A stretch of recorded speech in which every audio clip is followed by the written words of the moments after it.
You're in the sticker business. Well, it's kind of an offshoot of the business, yeah. Okay.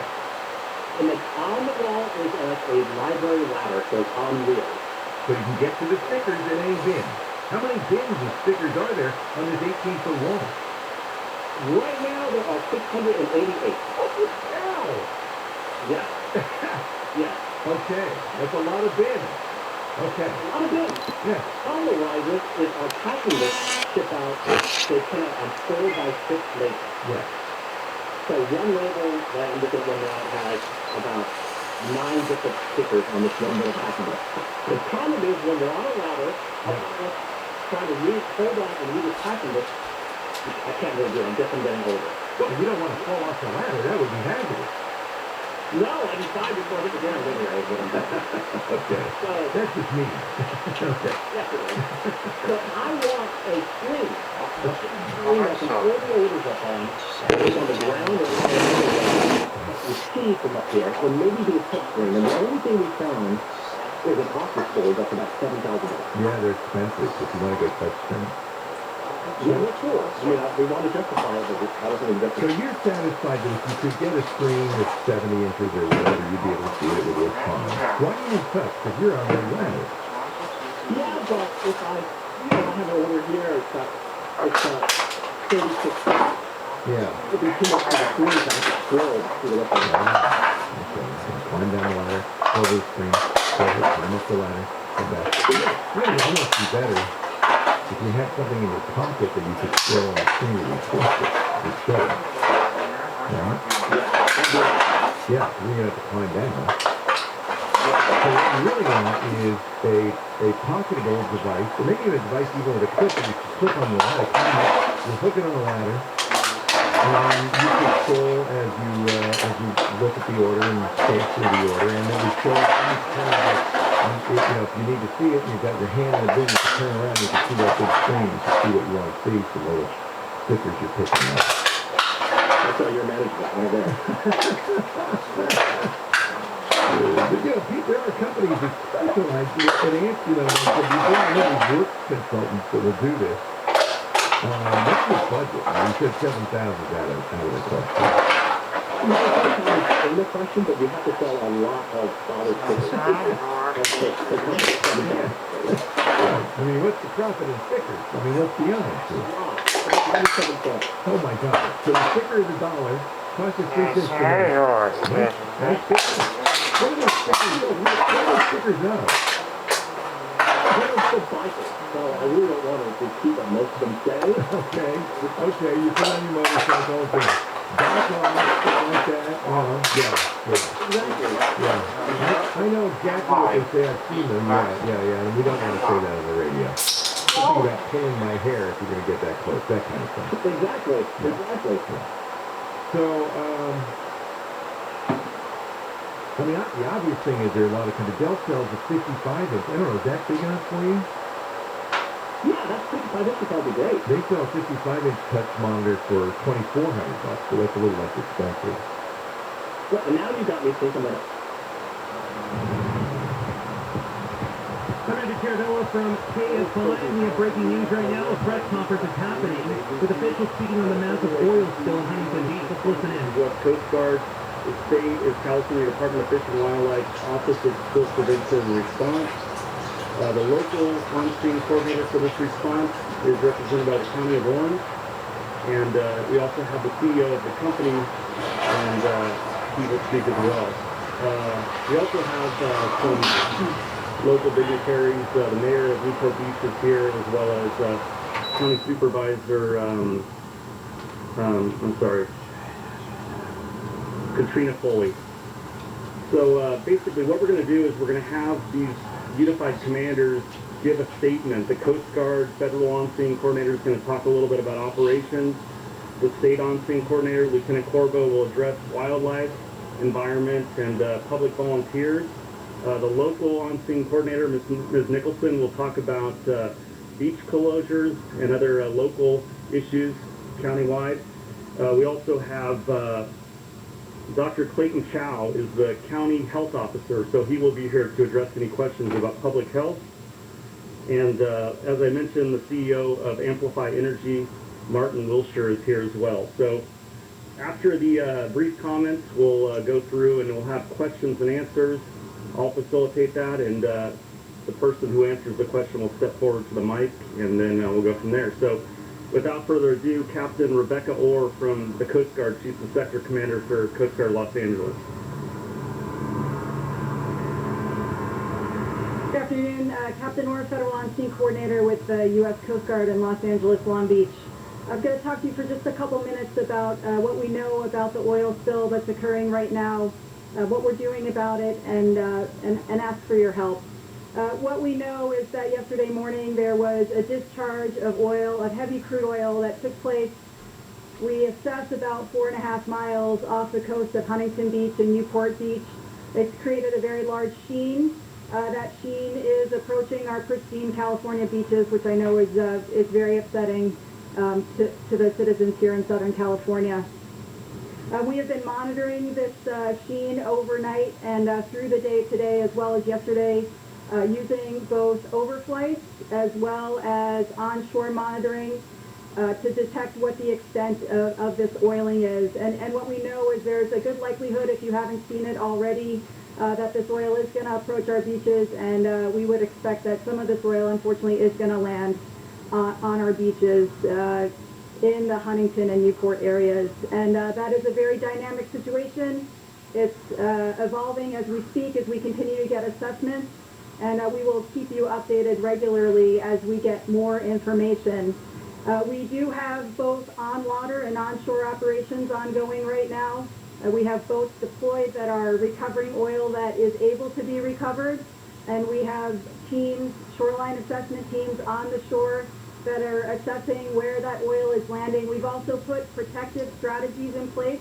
We use something called boom that protects sensitive sites that are pre-identified with this boom that will cause the oil to move in one direction where it can be collected and perhaps reduce the impact to the beach. But again, very dynamic situation, a lot of assessment going on. I'm here with our members of the Unified Command. These are tried and true public safety professionals and first responders.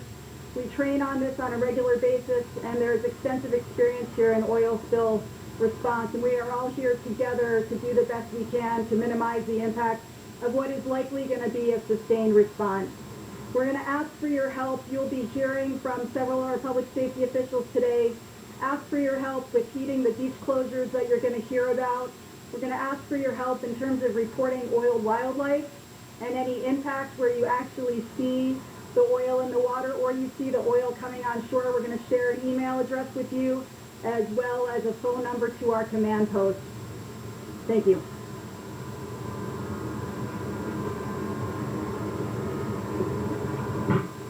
Good afternoon. My name is Christian Corbo. I'm a patrol lieutenant with California Department of Fish and Wildlife, Office of Spill Prevention and Response. I'm here today assisting with the U.S. Coast Guard and the responsible party in managing this incident. My office has Pollution Response Authority, and we are a public trustee for managing California's wildlife and habitat and California's precious resources. At this time, we have SCAT teams out on the beaches, surveying, assessing the beaches for any wildlife that may be impacted or oiled. And what we're asking for from the public is your patience and your eyes. If you happen to see any wildlife or impacts to the beaches, please don't attempt to touch the oil, don't attempt to capture the animals.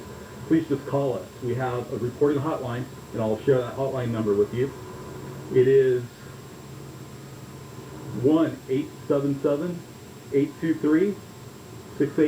If you call that number, report, we will get teams on that situation. I just want to ask for your patience, and I appreciate the community, the public, assisting us in this response. Natural resources for California is our top priority, and we're here to do everything we can.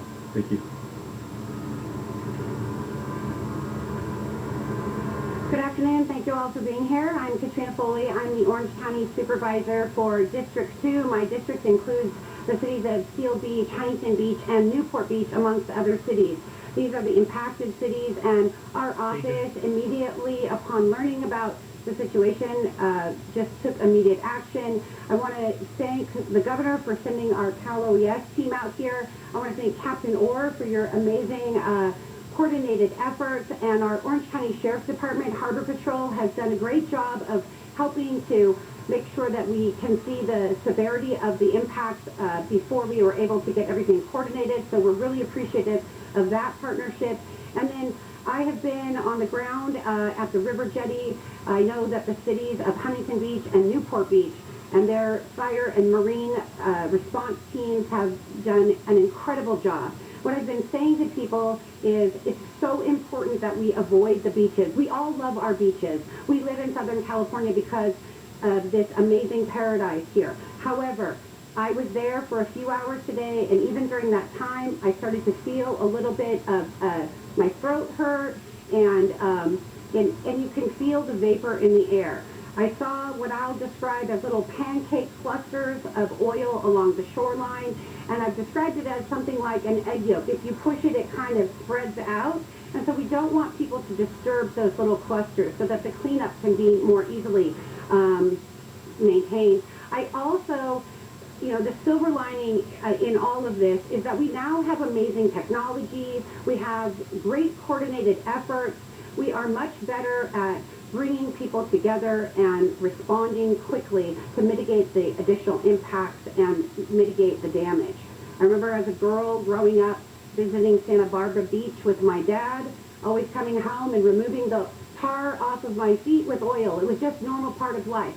Well, that's not normal for Californians anymore, and it shouldn't be. So we need to be aggressive in cleaning this up, and I'm glad to see that the responsible parties are here, and I'm just here to help. I want to repeat that number for identifying wildlife. Please don't go down to the beach and try to help. We will have information about how you can sign up in a coordinated way to help to volunteer, because we are dealing with something toxic. The number for reporting wildlife, again, is 877-823-6826. I also want to thank our Orange County Health and Environmental team for making sure to get out there right away. The county is building a berm up in the Talbert area so that a sand berm and a barrier, if you will, to prevent the salt water from moving into our marshes. The oil has already infiltrated many of our wetlands in Huntington Beach and the Talbert area, and we want to do everything we can to prevent it from intruding into that area even further.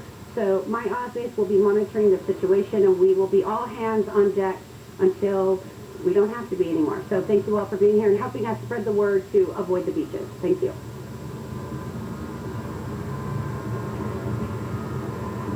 Hi, good afternoon. My name is Tom Umberg. I'm State Senator representing the areas that are impacted by this spill. Here are our priorities. Number one, making sure that there is as little damage to health and safety of humans as is possible. Number two, making sure there is as little damage to wildlife and animals as is possible. Number three, then, is property damage. It is critically important that those who want to help do so by staying away from the beaches, Newport and Huntington Beach. Critically important. Number two, if you want to volunteer to help, we welcome that. We'll let you know. Give us some time, have some patience. We're happy to have you come down and help with wildlife. Number three, if you see any impact, if you see wildlife that are impacted, call the Department of Fish and Game. Don't try to rescue that animal yourself. Thank you all. Thank you, the first responders. Thank you, the Coast Guard. Thank you, the Department of Fish and Game. Thank you. Thanks, Senator, for that. One thing I wanted to add, there will be some questions, obviously, about wildlife. At this time, we've confirmed one oiled duck, a ruddy duck, that's receiving veterinary care right now at one of our oiled wildlife care facilities. Further wildlife reports are being evaluated. At this time, we have one confirmed ruddy duck that has been oiled. All right, we'll proceed with the county.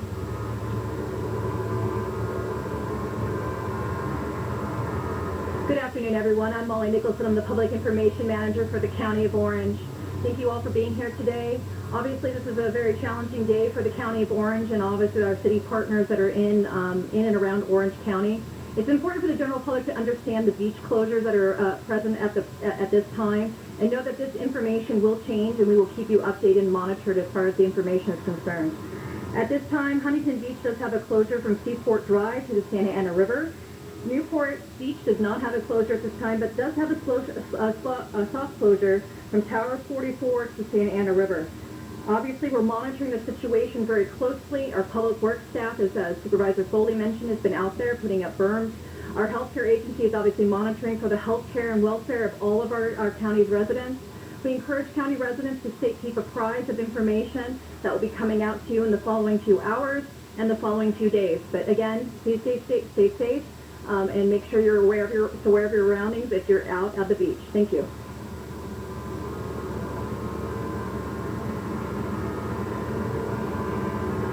Thank you all. I'm Martin Wilshire, President and CEO of Amplify Energy. Let me first start by saying we are fully committed to being out here till this incident is fully concluded. We are working collaboratively with the Coast Guard, the California Department of Fish and Wildlife, member state agencies, and the local communities to help with all of the recovery efforts. We currently have divers on location at the potential source site. We are investigating the source and potential cause of this incident. Like I said, we will continue to work with Unified Command to ensure that this recovery effort is concluded as quickly as possible. Let me just say also, our employees live and work in these communities, and we're all deeply impacted and concerned about the impact on not just the environment, but the fish and wildlife as well.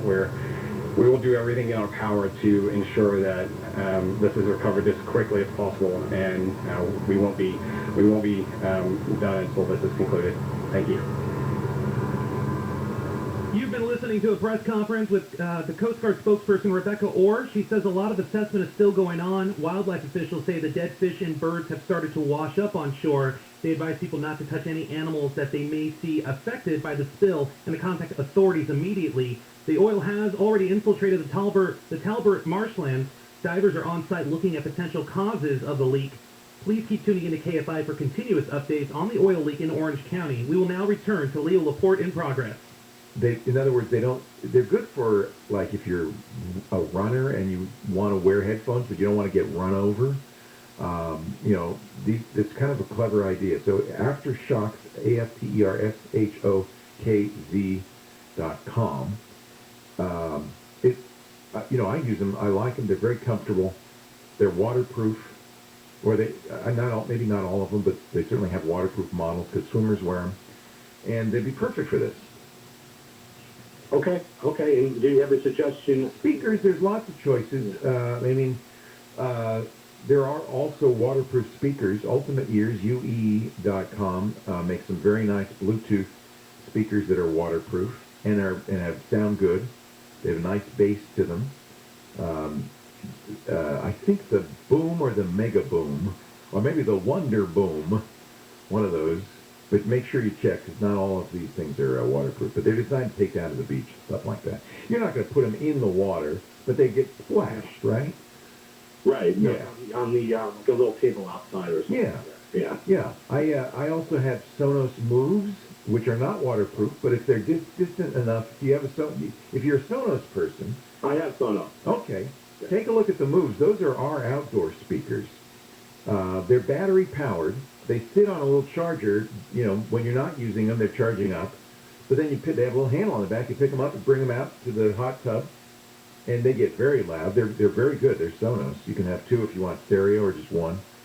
Do you use Sonos on your TV though? No, because I want to make sure they were ACTX compatible. I don't want to okay. Yeah, aptX. Yeah. So these are not. These are Sonos. So they're. If you had a Sonos soundbar on your TV, actually, I think I'm trying to remember. The soundbar works with the Moves, but I don't know if they're not outdoors. They're not outdoor speakers. So take a look. I think any of the Bluetooth and UE makes excellent ones. I think they're really good. Ultimate Ears is their former name, UE.com, and the Boom. Okay. We use the moves out on the patio, so because we'll pick them up, they're charged. We're already playing through Sonos, but not for the TV so much, just as for music on the patio. Right. Well, yeah, I think I remember UE was also an audio box back in the day, too. Yeah, they all got bought up one by one. I think I think Cambridge Soundworks or somebody owns them. I can't remember who owns them now, but they're very good. I have a pair of them. They're waterproof. The sound quality is excellent, and they're battery powered. They're portable, so you can just take them out. Enjoy them. All right, I appreciate it. My pleasure. Enjoy your life. Are you in Manhattan with a hot tub? No, suburb. Okay. I'm imagining the penthouse roof apartment. You're looking over the city. You're enjoying your music, your TV. You're getting all pruny, that kind of thing. No, I wish. Aftershocks are a good choice if you want to be mobile and move around too. But anything waterproof, yeah, you're not going to go under. You could with the aftershocks because swimmers wear them, but it's just because they're getting splashed. I understand. I like the UE one. Jeff, always a pleasure. Thank you for calling. 8888 Ask Leo. Guess who's next? Our space guy, Ron Pyle. You stay here. Viola Forte, that guy.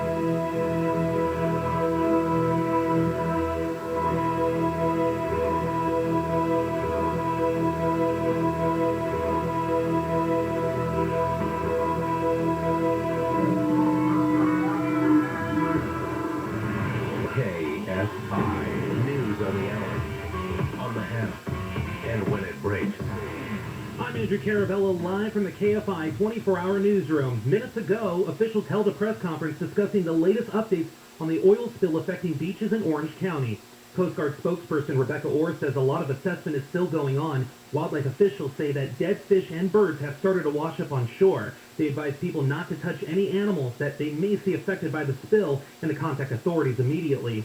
The oil has already infiltrated the Talbert marshlands. Divers are on site looking at potential causes of the leak. In a press conference last hour, the mayor of Huntington Beach said that they believe the spill exceeds 126,000 gallons. Please keep tuning in to KFI for continuous updates on the oil leak in Orange County. 97% of United Teachers of Los Angeles members voting have approved an agreement with the LA Unified School District to extend COVID-19 safety protocols and support for online learning. The agreement also gives students who must quarantine live access to instruction by their teacher and ensures virtual instruction during fire-related school shutdowns. The LAUSD School Board is scheduled to vote on the agreement on October 12th. Members of the International Association of Theatrical Stage Employees have begun voting on a strike. A strike could affect more than 50,000 workers to walk off the job and potentially shut down many Hollywood film and television productions.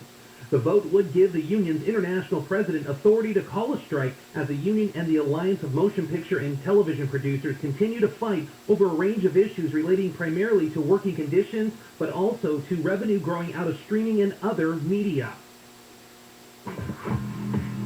Right now, let's get to a crash on the 60 in Industry. What does that look like, Dave? Well, it doesn't look good. It's westbound just before Crossroads Parkway. This crash blocks the carpool and left lanes. You're stopped from Hacienda Boulevard. Chino, still a problem on the 60 westbound after Ramona. It's an SUV on fire off to the right shoulder. You're slow from Euclid.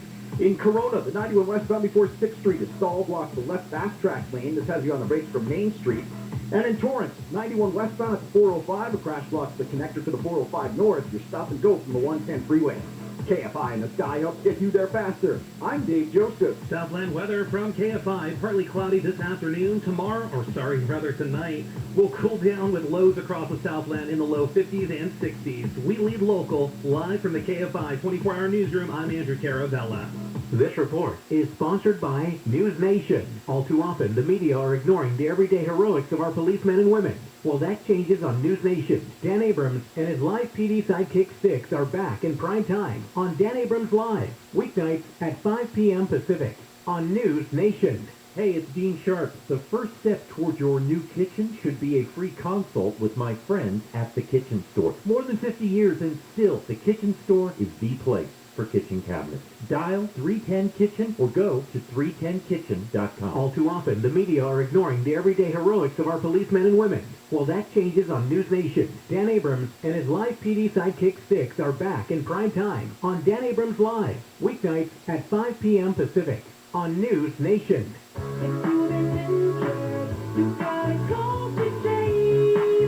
Hey, we're in to Stonehenge? By the way, you can't get in anymore. You used to be able to walk all through Stonehenge. You can? No, I didn't know can't that. do that anymore. I mean, they just shut right down. Bill Handel, mornings from 6 to 10. You can't go to the Sistine Chapel and sign your name on the ceiling. They just don't let you do that anymore. That's weird. Isn't it? On KFI.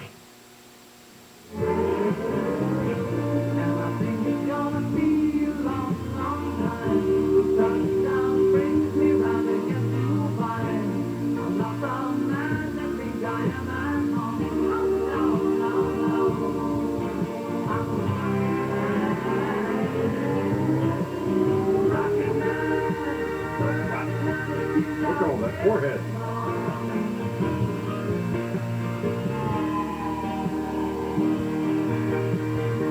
He's burning up out there, all this fuel out there alone. Mr. Rocket Man himself, Rod Pyle, author of Space 2.0, First on the Moon, editor-in-chief of Ad Astra magazine of the National Space Society. He is an expert in outer space, and he's here to join us. It looks like you're, are you orbiting Mars? Absolutely, because where else would I rather be? Yeah. None of that suborbital stuff for me, mister. Not a good place to raise the kids. I hear it's but if you're upset at them, it doesn't take long for them to learn the error of their ways when you put them outside. No. Yeah, Daddy, don't put me outside again. So, we'll all be living in lava tubes. It's going to be okay. What do you want to talk about this week? Well, you brought up lava tubes. Interesting you did that. So, new mission called Bepi Colombo just did its first pass past Mercury. I think that's an Italian restaurant downtown, actually. I know.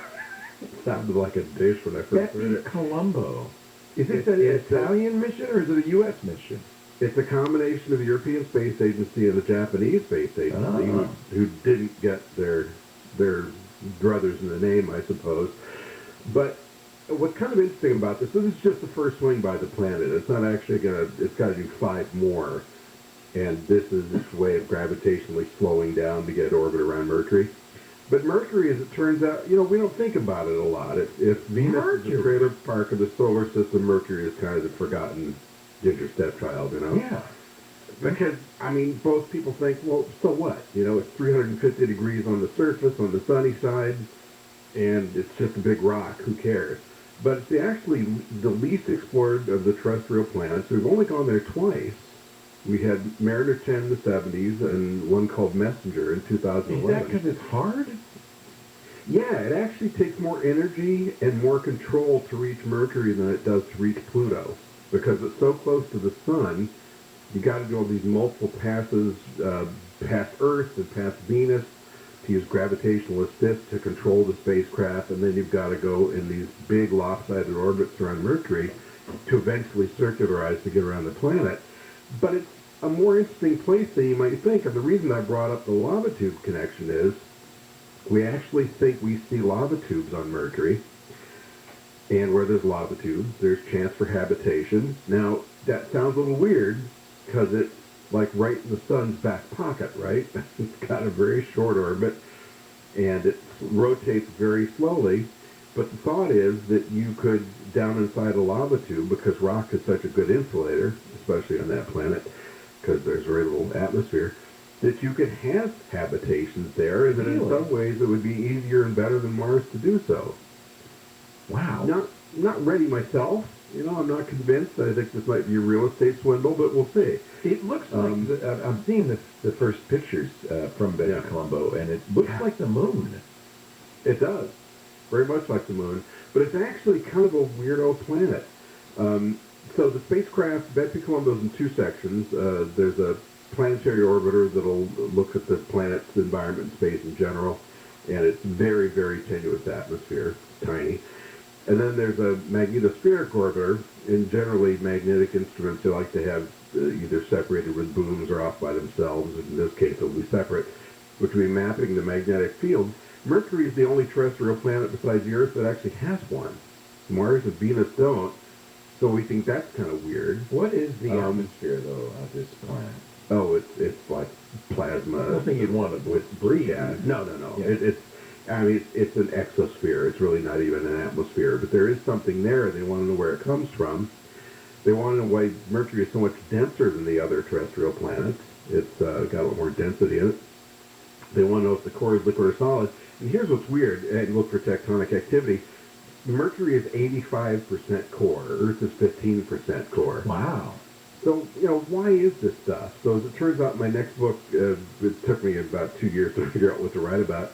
And I think I'm going to write about planetary evolution because it's very interesting, especially with the rocky planets. Yeah. You start comparing them to each other, and not only do you learn a lot about how we got here, but you start learning about where we may be going, and that feeds into climate change, so it's a really big conversation. Anyway, last thing, they want to know if there's volatiles on the surface, meaning water ice and hydrocarbons and things like that, because Mercury doesn't have much tilt on its axis, right? It's almost completely vertical. So we think the top regions of the North and South Pole might be permanently cold, and there could be some interesting stuff there we could use.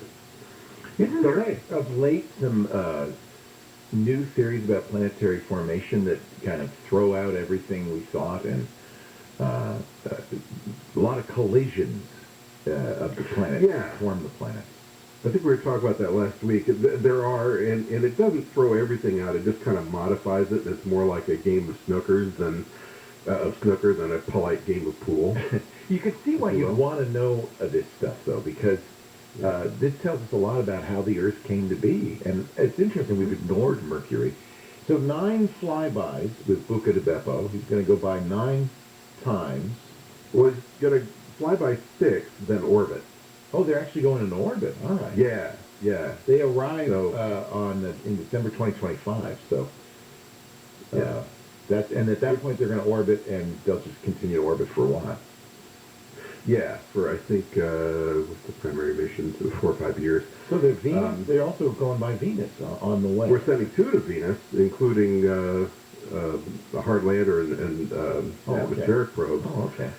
And I was just doing some writing on, it was another Venus lander. Oh, it was a way to harden circuitry and solar panels about to be down the surface. Because Venus is, Mercury's hot at 350-something degrees, but Mercury is up there, that's Mercury. Venus is up there at 900 Fahrenheit.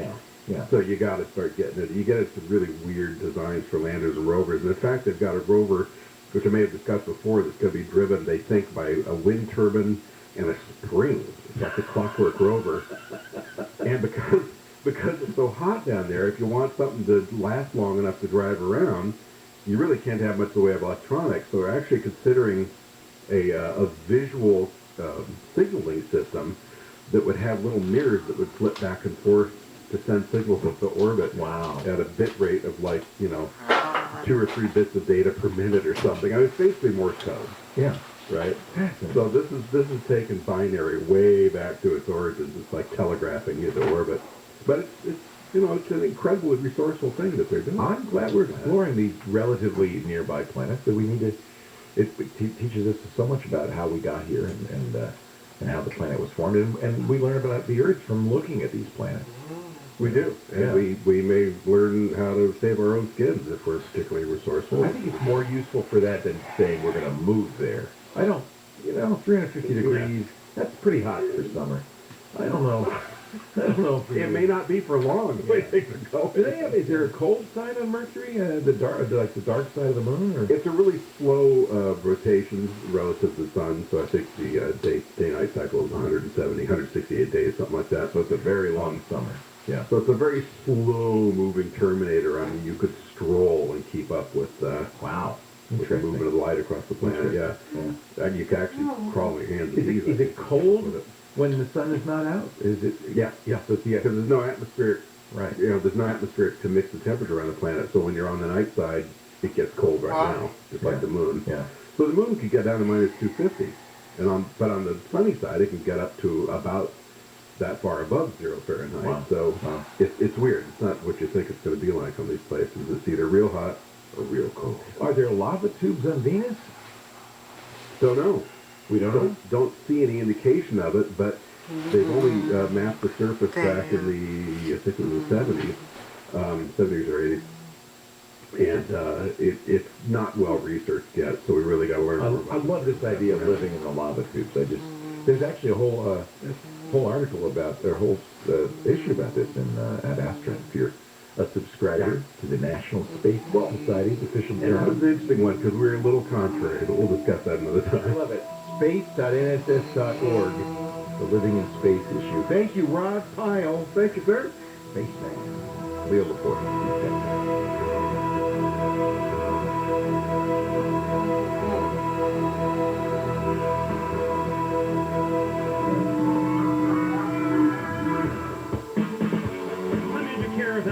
From the KFI 24-hour newsroom, Mayor Kim Carr of Huntington Beach says that they believe the oil spill that affected Orange County beaches exceeds 126,000 gallons of leaked oil.